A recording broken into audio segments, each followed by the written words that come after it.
Everyone, कैसे हैं आप सब लोग। सिविल सर्विस एग्जामिनेशन को अगर आप इंग्लिश मीडियम में प्रिपेयर करना चाहते हैं, if you want to change your medium, अगर आप अपने मीडियम को हिंदी मीडियम से इंग्लिश मीडियम में स्विच करना चाहते हैं, then you are at the right place. Change the medium for UPSC. यहाँ पर हम लोग कैसे पढ़ाई कर रहे हैं, कैसे हिंदी मीडियम स्टूडेंट्स को हेल्प कर रहे हैं कि वो अपने हिंदी मीडियम को चेंज करके इंग्लिश मीडियम में पढ़ाई कर सकें। क्योंकि आपसे अगर थोड़ी सी कोशिश से आप अपने मीडियम को चेंज कर सकते हैं, देन आपके सिलेक्शन के चांसेस बहुत ज्यादा बेहतर हो सकते हैं। And this is the fact, because जब भी रिजल्ट आता है यूपीएससी का, वी ऑल नो दैट कि कितने हिंदी मीडियम के एस्पिरेंट्स सेलेक्ट हो पाते हैं। तो अगर आप सिर्फ मीडियम को चेंज कर सकते हैं, आपको अपने गोल को नहीं चेंज करना, आपको सिर्फ अपने मीडियम को चेंज करना है, ठीक है ना। उससे क्या है कि आपका गोल तो आईएएस ही है, बट आपका मीडियम अगर चेंज हो जाएगा तो उस गोल को अचीव करने के चांसेस बहुत ज्यादा बढ़ जाएंगे, ठीक है ना। इससे पहले किस तरीके से पढ़ रहे हैं, तो ये हमारी एनसीईआरटी है। जो भी हम इंग्लिश का मटेरियल पढ़ेंगे, जो भी इसके लिए नेसेसरी ग्रामर होगी, जिस भी तरीके से इसको रीड करना है, जिस तरीके से राइटिंग करना है, स्पीकिंग की प्रैक्टिस करना है, every single thing is done by here by me, alright. So ये हमारी 6th क्लास की एनसीईआरटी, हम कोई अदर मटेरियल को रेफर नहीं करें। एनसीईआरटी जो है वो हर एक स्टूडेंट को रेफर्ड है, ठीक है ना। सब्सक्राइब भी कर सकते हैं आप एनसीईआरटी के जो भी ऑनलाइन आपके सोर्सेज हैं, वहां से भी आप एनसीईआरटी को डाउनलोड कर सकते हैं, ठीक है ना। ये हमारी 6th क्लास की एनसीईआरटी है, इसका नाम है आवर पास्ट, जिसको हिंदी में कहते हैं हमारे अतीत। ये उसका फर्स्ट चैप्टर है, what, where, how and when. And इससे पहले जितने भी वीडियोस अपलोड हुए हैं उसमें 14th जो भी हमारे स्टार्टिंग के जो भी हमारे पैराग्राफ हैं फर्स्ट चैप्टर के, उनको डिस्कस किया गया है ग्रामर के साथ में। जो भी नेसेसरी ग्रामर उसमें जरूरी है, जितनी आवश्यकता है ग्रामर की समझने के लिए, क्योंकि स्टार्टिंग में आपको कहीं ना कहीं से तो शुरू करना पड़ेगा, कहीं ना कहीं से तो आप जो है फर्स्ट स्टेप लेंगे अपनी लाइफ में, ठीक है ना। अगर ग्रामर के सारे रूल्स आप सीख लेते हैं, उसके बाद तो आप उसमें ही उलझ जाएंगे, आपका 99% फोकस रहेगा ग्रामर पे। बट जब आप पूरा जो आपका स्टडी मटेरियल है, जब आप उसको ही पढ़ना शुरू करेंगे और उससे आपको जो इंपॉर्टेंट ग्रामर आप सीखते चले जाएंगे, आप आगे बढ़ते चले जाएंगे, तो कॉन्फिडेंस भी बढ़ता चला जाएगा। तब आप धीरे धीरे करके 1 महीने 1.5 महीने के अंदर आपके अंदर इतना कॉन्फिडेंस आ जाएगा, एक बुक पढ़ के अगर आपने 6th क्लास की एनसीईआरटी कंप्लीट की, इतना कॉन्फिडेंस आपके अंदर आएगा कि आप अपने मीडियम को चेंज कर सकते हैं। 100% sure, that's a personal guarantee. Okay, and this is the WhatsApp number if you have any query regarding changing your syllabus, about changing your medium from Hindi medium to English medium, then this is the number 7080507433। आप इस पर WhatsApp कर सकते हैं, ठीक है ना, और आप अपनी किसी भी तरह की जानकारी को ले सकते हैं। ऑलराइट, सो चलिए स्टार्ट करते हैं। तो हम इस पैराग्राफ को किस तरह देखेंगे, ये हमारा 15th पैराग्राफ है। आप अपनी फर्स्ट जो आप खोलेंगे, what, where, how and when, जो फर्स्ट चैप्टर है, जब आप इसको ओपन करेंगे उसमें ये 15th पैराग्राफ है, ठीक है ना। तो पहले इसको कैसे देखेंगे, ठीक है ना, क्या स्टेप्स होंगे समझने के, जिससे एक हिंदी मीडियम का स्टूडेंट जो स्क्रैच से, बिल्कुल शुरुआत से जो सीखना चाहता है, वो कैसे अपने आप को इंप्रूव कर सकता है, ठीक है ना। उसको कैसे हिम्मत आए कि हाँ मैं भी कर सकता हूं, ठीक है। सो हम सबसे पहले इसकी रीडिंग करेंगे, ठीक है ना। मैं आपको इसको रीड करके बताऊंगा कि रीडिंग कैसे की जाती है, मतलब जैसे यहाँ पे कॉमा लगा है तो कैसे पढ़ना है, किस वर्ड्स को टच एंड गो करके निकल जाना है, किस वर्ड को इंप्रेस करना है, ज्यादा प्रेशर करना है, ठीक है ना। और कौन कौन से मतलब काफी मल्टीपल वर्ड्स को एक साथ पढ़ते हैं, या कुछ वर्ड्स को सिंपल पढ़ते हैं या सिंगुलरली पढ़ते हैं। तो जो भी रीडिंग स्टाइल है एकदम सिंपल है, बिल्कुल घबराइए मत, क्योंकि आप लोग ने, आपको ये तो पता है इंग्लिश में ही लिखा है ना, आप इंग्लिश को भी आराम से सुन चुके हैं, ठीक है ना, लिख भी सकते हैं। बस एक थोड़ा सा इतनी इफिशिएंसी लानी है कि आप अपने दिमाग में जो भी थॉट्स हैं उसको लिख सके पेपर पे। जो भी आपसे कोई पूछे तो आप उसको इंटरव्यू में स्पीक करके बता सके, आप अपने मुंह से एक्सप्रेस कर सकें कि इंग्लिश में, yes I can speak in English, my name is this, I have come from this particular place, ठीक है ना, and I have studied this and I want to become something like this and I have these kind of goals in my life that I want to prepare for the examination, और I have prepared for this particular examination, I want to serve to the society, and these there are so many things you can add up in your interview. So at least आपको वो efficiency लानी है खाली, okay.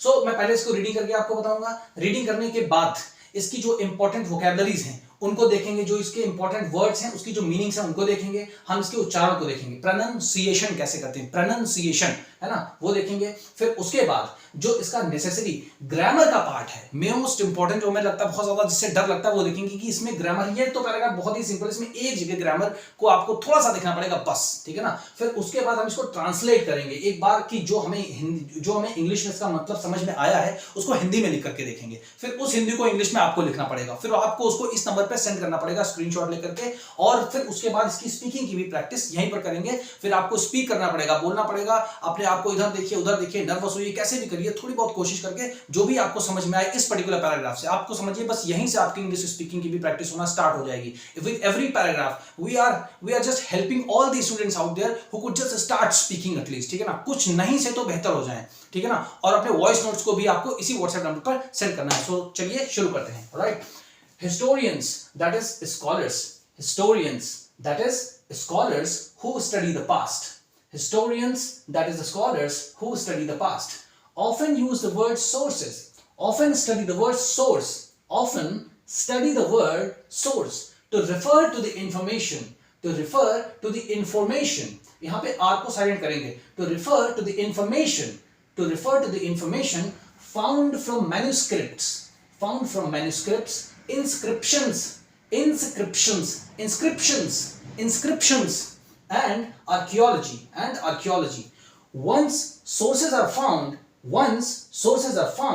learning about the past becomes an adventure. Once sources are found, learning about the past becomes an adventure. As we reconstruct it bit by bit, as we reconstruct it bit by bit. So historians and archaeologists, are like detectives who use all these sources like clues to find out about our past. ठीक है ना, आपको ऐसे पढ़ना है. जब आप ऐसे पढ़ते हैं ना तो आपको इसका मीनिंग समझने में आसानी होगी धीरे धीरे, क्योंकि यही सारे सेंटेंसेस आपको इसी बुक में 100 टाइम्स 1000 टाइम्स रिपीट होते हुए मिलेंगे. ठीक है ना. अब इसकी रीडिंग मैंने कर ली, भाई एक बार मैं सिंपल फिर से रीडिंग करके बता दूं. ठीक है ना, जैसे करो बस सेम टू सेम इमिटेट करिए, बस नकल करिए स्टार्टिंग में, फिर देखिए कैसे इंप्रूवमेंट आता है. ठीक है. Historians, that is scholars who study the past, often use the word source to refer to the information found from the manuscripts, inscriptions, and archaeology. Once sources are found, learning about the past becomes an adventure as we reconstruct it bit by bit. So historians and archaeologists are like detectives who use all these sources like clues to find out about our past. ठीक है ना, ऐसे पढ़ते हैं. उसके बाद What is next? What is next? ठीक है ना. अब इसकी जो भी हमारी वर्ड मीनिंग्स हैं उनको देख लेते हैं, फिर इसका हिंदी में क्या मीनिंग है वो समझने की कोशिश करते हैं. राइट. सो चलिए शुरू करते हैं. हिस्टोरियंस मतलब होता है इतिहासकार. ठीक है, इसी के ऊपर मैं लिख देता हूं आपको इतिहासकार. ठीक है ना, इतिहासकार हो गया. और दैट इज मतलब होता है जो. ठीक है, यहां पर इसका मतलब है जो. ठीक है ना. स्कॉलर्स मतलब विद्वान. अगर आप मेहनत करेंगे तो 100% सीख जाएंगे, कोई बहुत बड़ी बात नहीं. यहां पर हु का मतलब होगा जो. ठीक है ना. इसी हिसाब से जब सेंटेंसेस में आप किसी पर्टिकुलर वर्ड को पढ़ते हैं ना तो उसका मीनिंग जो है सेंटेंस के हिसाब से चेंज होता रहता है थोड़ा बहुत, तो आपको आदत पड़ जाएगी. अच्छा हु मतलब ये भी होता है तो यहाँ इसके पहले लगा है. अब इंडिविजुअली अगर आप पढ़ेंगे हु को तो आपको पड़ेगा अच्छा हु मतलब तो कौन होता है, हु आर यू, आप कौन हैं. फिर आप जब यहां देखते हैं अच्छा जो भी इसका मतलब होता है, फिर ये तो इसका ग्रामर पार्ट है, बट आप ये समझना, जब समझ में आ रहा है आगे बढ़िए. ठीक है ना. स्टडी द पास्ट, स्टडी मतलब तो आपको पता ही है, जानकारी करना, पढ़ाई करना. ठीक है ना. और पास्ट मतलब होता है अतीत मान लीजिए. ठीक है. ऑफन मतलब प्रायः या अक्सर. ठीक है. Use the word sources, sources मतलब क्या होता है स्रोत. ठीक है ना. रिफर मतलब इंगित करना, इंगित करना. ठीक है. इंफॉर्मेशन मतलब जानकारी होती है, ये तो आपको पता ही होगा. ठीक है. फाउंड मतलब खोजना या पाना, मिलना. मैन्युस्क्रिप्ट्स मतलब पांडुलिपियां, क्योंकि यहां पर एस लगा हुआ है ना तो इसलिए पांडुलिपियां हो जाएगा. ऑलराइट. इंस्क्रिप्शंस मतलब क्या होता है शिलालेख. अब शिलालेखों है क्योंकि यहां पर भी एस लगा है, एक से ज्यादा की बात की है. आर्कियोलॉजी मतलब क्या होता है पुरातत्व, पुरातत्व. अब ये पुरातत्व होता क्या है, जैसे हमारे मान लीजिए कि हमारे इंस्क्रिप्शंस हो गए, अशोकन पिलर हो गया जो इलाहाबाद में है. ठीक है ना. और हमारी बिल्डिंग्स हो गई, जैसे कि हमारा रेड फोर्ट है ना, तो उसका अगर मान लीजिए कुछ हिस्सा गिर गया है तो उसको पढ़ना या रेड फोर्ट की स्टडी करना, जो भी हमारे एंशिएंट टाइम्स के बने हुए हैं. ठीक है ना. या जैसे हमारा जो इंडस वैली सिविलाइजेशन में जो भी हमको मिला है, ठीक है ना, अन्नागार मिला है या स्नानागार मिला है, स्विमिंग पूल वगैरह जो भी कुछ मिला है ना, हमारा लोअर टाउन मिला है, अपर टाउन मिला है, वो सारी चीजें आर्कियोलॉजी के अंदर आती. पुरातत्व जो पुराने तत्व हैं. ठीक है ना. ठीक है, वो हो गया. और फिर हमारे सोर्सेज मतलब स्रोत हो गया. वंस मतलब एक बार. ठीक है. आर फाउंड मतलब पाए जाते. लर्निंग मतलब सीखना. ठीक है. लर्निंग मतलब सीखना. अबाउट द पास्ट, अबाउट मतलब के बारे में, के बारे में. एंड बिकम्स मतलब बनना. एडवेंचर मतलब रोमांचक. ठीक है. रिकंस्ट्रक्ट मतलब दोबारा से बनाना या दोबारा से बनाना या पुनर्निर्माण करना. ठीक है ना. और बिट बाय बिट मतलब थोड़ा थोड़ा करके, थोड़ा थोड़ा करके. राइट. ये हो गया. हिस्टोरियन मतलब इतिहासकार बता दिया. आर्कियोलॉजिस्ट मतलब पुरातत्वविद बता दिया मैंने. ठीक है. पुरातत्वविद, जो पुरातत्वविद जो इसकी जानकार होते हैं, ठीक है ना, जो लोग स्टडी करते हैं उनको आर्कियोलॉजिस्ट बोलते हैं, और जिस चीज की स्टडी की जाती है उसको आर्कियोलॉजी के डिपार्टमेंट में ये सब कुछ माना जाता है, ठीक है ना। फिर आपका आर डिटेक्टिव मतलब जासूस, जासूस हो गया। हु मतलब जो, फिर यहाँ पे जो होगा। यूज ऑल दीज, ये मतलब पता सोर्सेज मतलब स्रोत। क्लू मतलब एक, ये भी एक इंफॉर्मेशन ही होती है, एक तरीके की जानकारी ही होती है, ठीक है ना। तो फाइंड आउट मतलब खोजना, अबाउट मतलब के बारे में, अबाउट मतलब हमारा, पास्ट मतलब अतीत, ठीक है ना। तो ये इसकी सारी वोकैबुलरीज हो गई। अब इसका हिंदी में एक बार मतलब समझते हैं, ठीक है ना। अब आप अच्छे से इसको समझ सकते हैं, ठीक है। इंग्लिश की बुक आप सामने खोलिए। Historians, that is scholars who study the past, often use the word sources to refer to the information found from manuscripts, inscriptions and archaeology. ये हमारा एक सेंटेंस है, ठीक है ना। अब क्या करना है, अब आप थोड़ा सा दिमाग लगाइए। अगर आप मान लीजिए जितने भी ये वर्ड्स लिखें, यहीं से अगर आप ये सारे के वर्ड्स का मीनिंग अगर आपको पता है, ज्यादातर का आपको पता है, आप क्या करेंगे, आप जब इस ऐसे ही लिखेंगे इतिहासकार, जो विद्वान, जो पढ़ाई करते हैं अतीत की, अगर ऐसे लिखे, फिर आपसे बोले अच्छा ये सेंटेंस को सही कर दो आप, तो आप उसको सही से हिंदी में लिख दोगे, अच्छा ये वर्ड यहाँ होना चाहिए, ये वर्ड यहाँ होना चाहिए, तो इसका सही मीनिंग आ जाएगा ना। बस वैसे ही कुछ एक्सरसाइज होती है। बहुत सारी चीजें आपको बता दी जाती है ग्रामर में, रूल्स बाय रूल्स, तो वो इतना कौन याद कर सकता है। बट अगर फंक्शनली सीखेंगे तो धीरे धीरे एक सेंटेंस, दो सेंटेंस में थोड़ी बहुत कमियां रहते आप सीख जाएंगे काफी चीजें, ठीक है।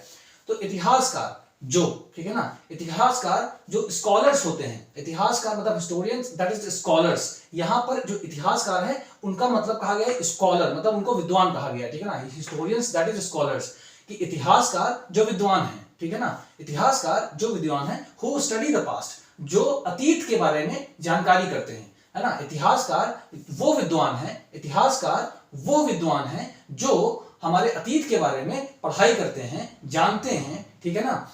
Often use the word source, ठीक है ना। प्रायः जो एक शब्द है सोर्स मतलब स्रोत, प्रायः स्रोत शब्द का प्रयोग करते हैं इंगित करने के लिए किसी जानकारी को, और वो जानकारी जो कहां पाई जाती है, जो पांडुलिपियों में, शिलालेखों में और हमारे पुरातत्व में, ठीक है ना। अब समझ में आ गया होगा, आपको कुछ ना कुछ आया होगा ना, ठीक है ना। अभी इसको हम हिंदी में भी लिख करके देखेंगे, ऑलराइट, ठीक है ना। इतिहासकार वो स्कॉलर्स हैं, इतिहासकार वो स्कॉलर्स हैं जो हमारे अतीत के बारे में पढ़ाई करते हैं, ठीक है ना। वो प्रायः, ठीक है ना, वो प्रायः या अक्सर, वो प्रायः या अक्सर सोर्स शब्द, जो स्रोत है, स्रोत शब्द का प्रयोग करते हैं इंगित करने के लिए, उस जानकारी को इंगित करने के लिए जो कि हमारी पांडुलिपियां, शिलालेखों और पुरातत्व में पाई जाती हैं, ठीक है ना। ये हो गया इसका मतलब, समझ गया आप, ठीक है। फिर उसके बाद वंस मतलब एक बार, तो वंस सोर्सेज आर फाउंड, एक बार जब स्रोत मिल जाते हैं, ठीक है ना। वंस सोर्सेज आर फाउंड, एक बार जब स्रोत मिल जाते हैं। Learning about the past becomes an adventure, फिर पास्ट के बारे में सीखना, जो हमारा अतीत है उसके बारे में सीखना, जानना, ठीक है, जानना हो जाएगा, उसके बारे में जानना एक रोमांचकारी घटना बन जाती है। बिकम्स मतलब बनना, ठीक है ना। एक बार जब सोर्सेज मिल जाते हैं, अब सोर्सेज क्या है, मैन्युस्क्रिप्ट्स मिल गई, इंस्क्रिप्शंस मिल गए, शिलालेख मिल गए, आर्कियोलॉजी बहुत सारी बिल्डिंग्स मिल गई हमें, ठीक है ना, हमें बोन्स मिल गई, ठीक है ना, हमें ऑर्नामेंट्स मिल गए, गहने मिल गए, सिक्के मिल गए, ठीक है ना। तो ये सारी जो चीजें हैं वो आर्कियोलॉजी में आती है। तो ये अगर हमें ये सारी चीजें मिल गई, या हमें शिलालेख मिल गए, मान लिया अशोकन पिलर मिल गया हमको इलाहाबाद में, ठीक है ना, या हमें पांडुलिपियां मिल गई जो कि पहले लिखी जाती थी, ठीक है ना, छाल पर या पेड़ के पत्तों पर लिखी जाती थी। तो वो सारी चीजें अगर मिल गई तो इसका मतलब क्या है, यही है सोर्सेज, ठीक है ना। वंस सोर्सेज आर फाउंड, एक बार जब ये सोर्सेज हमें मिल जाते हैं, है ना। Learning about the past becomes an adventure, learning about the past, past के बारे में जानना या सीखना, ठीक है ना, एक एडवेंचर, एक रोमांचकारी घटना बन जाती है ना। बिकम्स माने बनना, बन जाती है। As we reconstructed bit by bit, क्योंकि अब यहां पर एज मतलब होगा क्योंकि, या मतलब इस प्रकार से हम सोच सकते हैं कि फिर हम, है ना, कि फिर हम उसको थोड़ा थोड़ा करके दोबारा से पुनर्निर्माण करते हैं। अब जैसे बिल्डिंग से तो हम सोचते हैं अच्छा ये कितने साल रही होगी, तो फिर इसमें कार्बन डेटिंग सिस्टम लगाते हैं, अच्छा इतने साल रही होगी, तो ये बिट बाय बिट हम उसको फिर से हाँ ये उस वक्त ऐसा रहा होगा, ठीक है ना, इस हिसाब से हम उसको फिर से रिकंस्ट्रक्ट करते हैं बिट बाय बिट, थोड़ा थोड़ा करके, ठीक है ना। So historians and archaeologists are like detectives, तो सो मतलब हो जाएगा यहां पर तो, ठीक है ना, मतलब आप देखिए सेंटेंस के हिसाब से, तो इतिहासकार और पुरातत्वविद एक प्रकार के जासूस हैं, लाइक मतलब प्रकार के, एक प्रकार के जासूस हैं। हु मतलब जो, who use all these sources, जो इन सभी स्रोतों का प्रयोग करते हैं, who use all these sources, जो इन सभी sources का, जो इन सभी स्रोतों का प्रयोग करते हैं, like clues, एक ऐसी जानकारी के लिए जो हमारे पास्ट के बारे में पता लगाने में मददगार होती है, ठीक है ना, like clues to find out about our past। ये एक मतलब जो क्लूज होते हैं ना, it is a piece of information, एक छोटी सी इंफॉर्मेशन होती है जिससे हम किसी चीज के बारे में जानकारी इकट्ठा करते हैं, ठीक है ना, तो वो ऐसी कौन चीज है, सोर्सेज है, ठीक है ना, सोर्सेज, ठीक है। तो आप अब इसका मतलब समझ गए, ठीक है, अब इसका मतलब समझ गए। अब इसमें जो ग्रामर का पार्ट है बहुत छोटा सा है, उसको मैं आपको थोड़ा सा हल्का सा बताता हूं। अब आप देखिए ग्रामर इतनी जरूरी नहीं है, ग्रामर इतनी जरूरी नहीं है जितना आप समझते हैं। देखिए एक चीज होता है यहाँ पे जेरंड बोलते हैं उसको, जेरंड, जेरंड, ये हो गया जेरंड, ठीक है ना। अब ये क्या होता है, ये एसएससी वगैरह में पूछा जाता है, बैंकिंग वगैरह में पूछा जाता है कि व्हाट इज। अब आपको एक सेंटेंस लिख देंगे, जैसे मान लीजिए यहाँ का जो सेंटेंस है ना, लर्निंग अबाउट द पास्ट, जैसे इसको लिख दिया लर्निंग अबाउट द पास्ट। अब इसमें बताएंगे find the gerund in the sentence, ये जो सेंटेंस है इसमें आपको बताना है जेरंड क्या है। अब देखिए अब इसमें यही जेरंड है, ठीक है ना, ठीक है, जो मैं आपको पढ़ा रहा हूं। ये ग्रामर देखिए आपके कोई यूज की नहीं है यूपीएससी में, ठीक है। अब मैं इसको और बता दूं, बिल्कुल पूरा खुल के बता देता हूं कि इससे ज्यादा कुछ है नहीं, ठीक है। ये लर्न मतलब क्या होता है, ये लर्न मतलब क्या होता है, सीखना, ठीक है ना। अब जैसे आप किसी चीज को सीख रहे हैं तो कोई आप क्या कर रहे हैं, आप एक वर्ब कर रहे हैं, है ना, कोई एक्शन कर रहे हैं, ठीक है ना, तो एक्शन कर रहे हैं तो ये एक वर्ब हो जाती है। तो लर्न जो है एक वर्ब है, जैसे खाना खाना, रीडिंग करना, देखना, उठना, बैठना, जाना, है ना, तो ये हो गया हमारा वर्ब। अब इस वर्ब को, अब ये रूल है ग्रामर में कि जब कोई वर्ब किसी सेंटेंस के स्टार्टिंग में आए, सबसे पहली बात तो, ठीक है ना, और उसमें प्लस आईएनजी फॉर्म लग जाए। अब कोई भी वर्ब यहां पर आप ले आइए, ठीक है ना, जैसे हमारी लर्न है, ये हमारी रूट वर्ब है, ठीक है ना, लर्न। अब लर्न है, लर्न प्लस आईएनजी लगा दिया इसमें, तो ये क्या हो गया, लर्निंग। तो जैसे ही, तो ये क्या बन जाएगी, नाउन की तरह एक्ट करने लगेगी। अब इसका क्या मतलब है बताइए, इस चीज को सीख करके क्या करेंगे आप, कहां आपको, पर आपको ये समझ में आ गया ना कि learning about the past, past के बारे में जानना।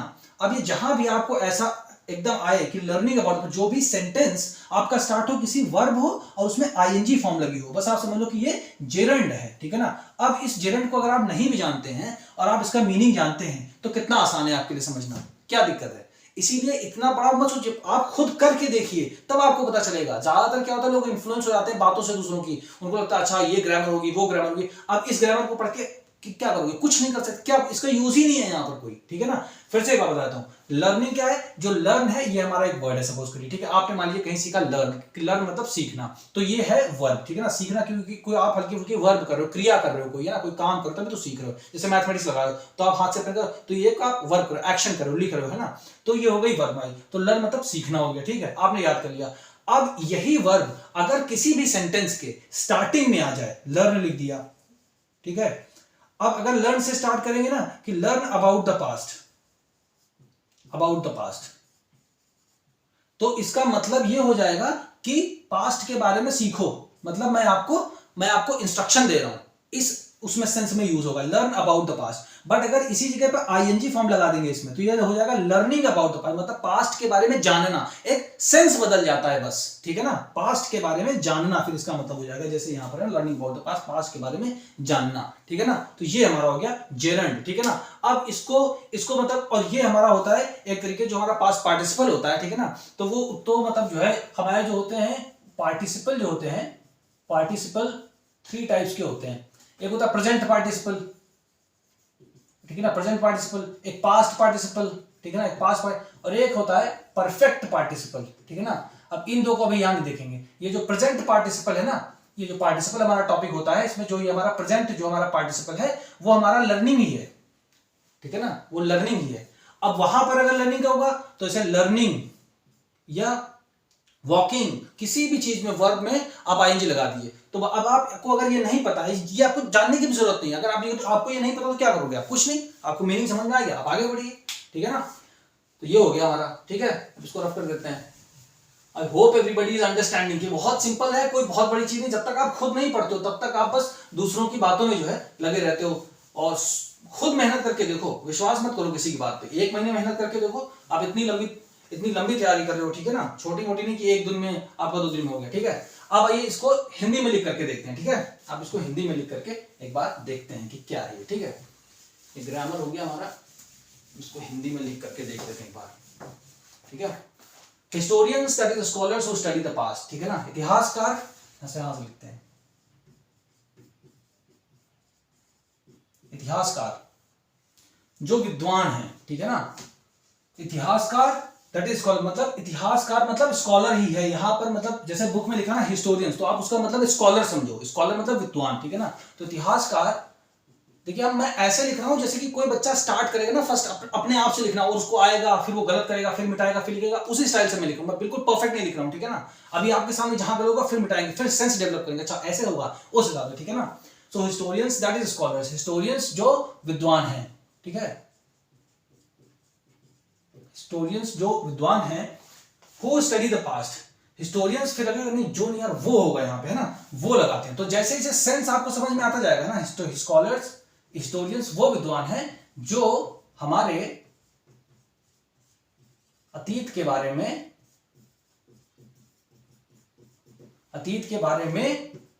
पढ़ाई करते हैं,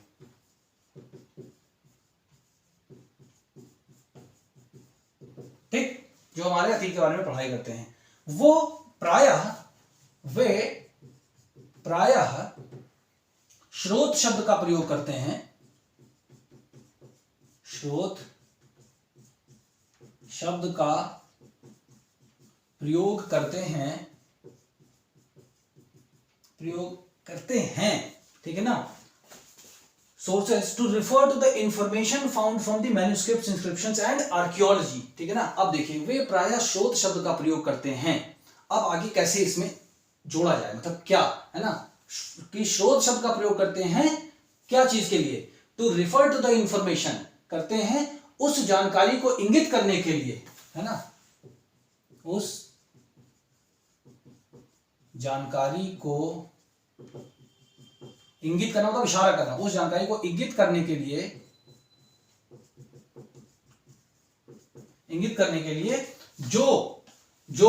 जो कि हमारी मनुस्क्रिप्ट से, जो पांडुलिपियों,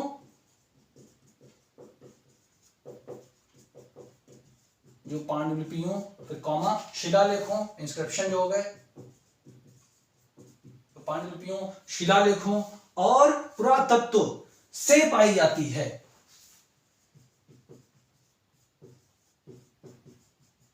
पुरातत्व से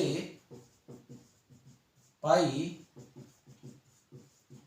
जाती है। अब इसको पढ़ के देखिए, इतिहासकार वो विद्वान है जो हमारे अतीत के बारे में पढ़ाई करते हैं, वे प्रायः स्रोत शब्द का प्रयोग करते हैं उस जानकारी को इंगित करने के लिए जो पांडुलिपियों, शिलालेखों और पुरातत्व से पाई जाती है, ठीक है ना। फाउंड फ्रॉम मतलब से, फाउंड मतलब पाई जाती है, ठीक है ना। तो आपको ये समझ में आ गया। आप इसको देखते हैं, वंस सोर्सेज आर फाउंड, एक बार सोर्सेज जब मिल जाते हैं, है ना, जब स्रोत एक बार मिल जाते हैं, जब स्रोत एक बार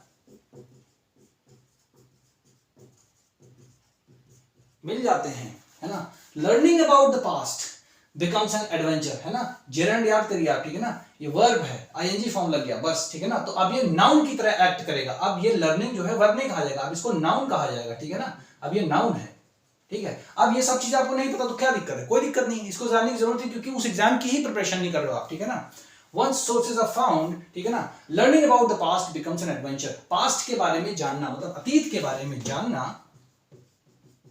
अतीत के बारे में जानना एक रोमांचकारी घटना बन जाती है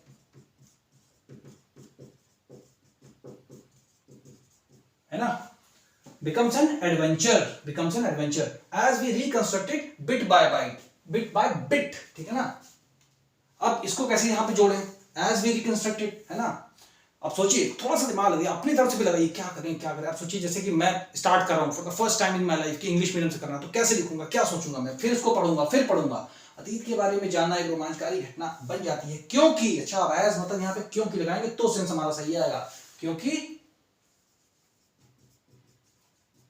या जब हम उसको, है ना, क्योंकि या जब हम उसको मतलब इसको, जब हम अतीत का पुनर्निर्माण करते हैं, पुनर्निर्माण करते हैं, ठीक है ना। अच्छा अब सही आया है ना। फिर so historians and archaeologists are like detectives, है ना। तो इतिहासकार एवं पुरातत्ववेत्ता, इतिहासकार एवं पुरातत्ववेत्ता एक डिटेक्टिव्स, एक जासूस की तरह हैं, या एक जासूस हैं, या एक जासूस जैसे हैं, या एक जासूस हैं जो हु मतलब यहां पे जो who use all these sources, वो इन सभी स्रोतों का प्रयोग, जो इन सभी स्रोतों का प्रयोग एक जानकारी के रूप में, एक क्लू के रूप में, है ना, का प्रयोग एक जानकारी के रूप में, एक जानकारी के स्रोत के रूप में, जानकारी के स्रोत के रूप में अपने पास्ट को, to find out about our past, है ना, अपने अतीत को, अपने अतीत के, अब यहां अपने ने क्योंकि लग जाएगा कि हमारे हो ना, तो यहां पे हमारे लिखते हैं, मतलब हम सभी के ना के रूप में, हमारे अतीत के बारे में जानने के लिए करते हैं।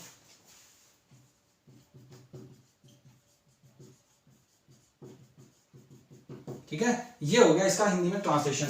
अब आपको क्या करना है, आपको ये करना है, देखिए आपने एक ये कोशिश की, देखिए स्टार्टिंग में कोई ना कोई आपको एक तरीका अपनाना पड़ेगा जहां से आप नहीं से हां की तरफ बढ़ सके, जीरो से आप एक की तरफ बढ़ सके। अब नेगेटिव में मत जाएं, ठीक है ना। तो जितने लोगों को भी मीडियम चेंज करना है वो यहीं से सीखें कि इसको हमने इसमें लिखा। अब आपको क्या करना है, अब आपको ये इंग्लिश वाली बुक को क्लोज कर देना है, ठीक है। अब आपको इसको अपने मन से लिखना है, क्योंकि आपने वोकैबुलरीज याद करनी है, ठीक है ना। देखिए ये वोकैबुलरीज बार बार यही यूज होंगी, हर जगह यही यूज होंगी, जितने भी क्वेश्चन आएंगे उनमें भी लगभग यही सारी चीजें यूज होती है, ठीक है। तो अब आप इसको मिटा दीजिएगा, ये पूरा आपके पास जो हिंदी, इसको आप अपनी लैंग्वेज में लिखिएगा जितनी भी गलत है, और उसका स्क्रीनशॉट लेकर के आपको इस नंबर पर मुझे सेंड करना है, ठीक है ना। 7080507433 पे आपको सेंड करना है। जो भी गलती होगी जहां वो मैं बताऊंगा, तो उसको वो आप बनाइए अपनी एक अलग से ग्रामर की कॉपी कि हाँ ये मैंने गलती की थी, तो वो आपको याद भी रहेगा और आप उसका नोट बनाइए। तो आप इसको साथ साथ आईएएस की पूरी स्टार्ट भी कर सकते हैं, प्रिपरेशन समझ भी सकते हैं। अच्छा मैंने अपनी पूरी तैयारी स्टार्ट भी कर दी है, और अब मुझे पता है कि मैं एनसीईआरटी पढ़ रहा हूं या मैं पढ़ रही हूं, तो मेरे को ये भी ग्रामर भी आती जा रही है साथ में, ठीक है ना। और मेरा और मतलब स्टार्टिंग भी हो गई मेरे प्रिपरेशन की, तो मैं अब कोई और चीज नहीं पढ़ रही हूं, अननेसेसरी की जरूरत नहीं, मैं एनसीईआरटी ही पढ़ रही हूं, ठीक है ना। तो आपको ये करना है, ठीक है ना, उसको लिख करके आपको सेंड करना है। अब इसकी स्पीकिंग की प्रैक्टिस करते हैं। सपोज कोई बंदा बिल्कुल न्यू है या कोई लड़की बिल्कुल न्यू है, अब उसको बोलना है। अब सोचिए अगर आप किसी भी इंग्लिश स्पीकिंग क्लास में जाएंगे तो वो आपको क्या करेंगे, सबसे पहले he goes to school, she goes to school, I will take tea, he will take tea, she will take tea, ये सब करते हैं। ये तो आपको 1 लाख बार सुन चुके हो, ठीक है। अब आप थोड़ा सा अपने आप को थोड़ी हिम्मत दीजिए, जैसे ये लिखा है, अब आपको सारी वोकैबुलरीज, आप ये समझिए बस इतने में आपको इंग्लिश बोलनी, यही पूरी दुनिया है, ठीक है ना। आपने सारी वोकैबुलरीज को याद कर लिया जो भी है, ठीक है। अब आप यहाँ पे क्या लिखा है, इसका मतलब क्या, अब ये जो है ना, इसको देख करके ही आपको पूरा इंग्लिश बोलना है, और उस इंग्लिश को जितना भी आप बोलेंगे उसको आप इस नंबर पे एज अ वॉइस नोट्स आप मुझे सेंड करेंगे, ठीक है ना। तो जो भी कमी होगी I will reflect back on that, right. अब चलिए शुरू करते हैं। मान लीजिए हिस्टोरियंस, अब आपको हाँ हिस्टोरियन मतलब इतिहास का होता है। आप इधर देखिए उधर देखिए, जैसे बिल्कुल ही होता है ना, बिल्कुल स्टार्ट करता है, नाइव होता है, नूब होता है, मतलब जो बिल्कुल नौसिखिया होता है, पहली बार कर रहा होता है, तो आंखें इधर उधर होती हैं, बिल्कुल सामने फेस नहीं होता, आई कॉन्टेक्ट मेंटेन नहीं होता है, ठीक है ना, नर्वसनेस रहती है, कॉन्फिडेंस नहीं रहता, यही सब रहता है ना। और क्या रहता है, बस इन्हीं सारी चीजों को तो ओवरकम करना है। इंडेफिनिट तो है नहीं कि बहुत सारी ये कभी खत्म नहीं होंगी, कुछ ही तो आपके अंदर है कमियां, बस उनको सही कर लीजिए, फिर आप मेन स्ट्रीम में आकर के प्रिपेयर करिए, ठीक है ना। अब चलिए हिस्टोरियंस, अब आपको ऐसे बोलना हिस्टोरियंस दैट इज, फिर कुछ और वर्ड्स जोड़िए इसमें, historians that is scholars who study about our past, who study about our past। बहुत बार आपको इसमें स्टटरिंग होगी, स्टैमरिंग होगी, आप नहीं बोल पाएंगे, आपको समझ में नहीं आएगा, बट कोशिश करिए। एक पैराग्राफ अगर आपने बोल लिया, आपकी उसी दिन से स्टार्टिंग हो जाएगी प्रैक्टिस। वो समझ लीजिए कि 2-4 महीने में जो लोग प्रैक्टिस नहीं करते वो आप एक दिन में कर सकते हैं, क्योंकि आप एक वेल ग्रोन अप एडल्ट हैं, आप सिविल सर्विसेज की प्रिपरेशन कर रहे हैं, ठीक है ना, नॉलेज बेस आपका अच्छा है, ठीक है ना। सो चलिए स्टार्ट करते हैं। Historians that is scholars who study about our past often refer the word sources to No, no, no, not refer. Often use the word sources. Often use the word source, not source. Often use the word source to refer to the information. To refer to the information found in manuscripts. Found in manuscripts, inscriptions and archaeology. And archaeology. हाँ, इन तीनों चीजों में जो जानकारी पाई जाती है उसको वो क्या बोलते हैं? सोर्स बोलते हैं. हाँ, और वही हिस्टोरियन वही विद्वान है जो हमारे अतीत के बारे में जानकारी करते हैं. Now understand. तो ऐसे करके फिर जब आप इसको दोबारा बोलेंगे, historians that is scholars who study about our past. Historians that is scholars who study about our past. Often use the word source to refer to the information. Often use the word source to refer to the information found in manuscripts, inscriptions and archaeology.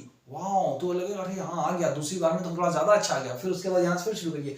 Once sources are found. फिर आप थोड़ा याद करिए, एक चीज मैंने सीखा, gerund सीखी है मैंने, जहां पर क्या होता है कि जो हमारी वर्ब होती है उसमें जब आईएनजी फॉर्म लगा देते हैं तो उस आईएनजी फॉर्म को जब हम एज ए नाउन यूज करते हैं, और वो नाउन कहां स्टार्ट होती है? किसी भी नए सेंटेंस के स्टार्टिंग में स्टार्ट होती है. अच्छा, तो हमें जेरंड भी यूज करना है. तो once sources are found मतलब एक बार सोर्सेज मिल गए. once sources are found, learning about the past becomes an adventure. हाँ, learning about the past become an adventure. Wow, मतलब आने लगा 2-3 बार. ऐसे ही होगा, और कोई तरीका नहीं है. This is the only way which exists on this planet to learn any language. And speaking English तो आपको आती ही है काफी ज्यादा, ठीक है ना. देन आपको ये पता है. फिर क्या है? फिर उसके बाद क्या है? becomes an adventure as we reconstructed it. क्या है यहाँ पर? past. it मतलब ये हमारा यहाँ पे वो बता रहा है, past के बारे में कर रहा है. as we reconstructed bit by bit, मतलब थोड़ा जिससे हम उसको फिर से बना लेते हैं, पुनर्निर्माण कर लेते हैं, जिससे हम जान पाए कि अच्छा ऐसा रहा होगा. हाँ, फिर अगर अच्छा once sources are found, learning about the past becomes an adventure as we reconstructed bit by bit. Oh wow, आगे अब आपको फिर यहाँ से स्टार्ट करना है. Historians that is scholars who study about our past. Historians that is a scholar who study about our past. No, नहीं सही हो रहा है. फिर से बोलिए. Historians that is scholars who study about our past often use the word source to refer to the information found in manuscripts, inscriptions and archaeology. Once sources are found, learning about the past becomes an adventure as we reconstruct it bit by bit. Oh wow, तो 3-4 बार बोलेंगे तो आपको ऐसे English आएगी, ठीक है ना. फिर उसके बाद क्या है? So historians and archaeologists are like detectives. Who use all these sources. So historians and archaeologists are like detectives who use all these informations like clues. To find out about our past. तो इसको आप जब 5-6 बार 10 बार बोलें तो क्यों नहीं आएगा, ठीक है ना. So if you watch this video till here, आप इसको सब्सक्राइब करिए चैनल को और शेयर करिए इसको हिंदी मीडियम के एस्पिरेंट्स के बीच में, जिससे कि उनका ट्रू पोटेंशियल रियलाइज किया जा सके, और ज्यादा से ज्यादा लोग, अगर उनके अंदर हिम्मत है तो वो बिल्कुल कोशिश करें और अपने मीडियम को इंग्लिश में चेंज करें और सिलेक्शन के रेशियो को इंक्रीज करें. Thank you so much everybody for watching this video. See you in the next one.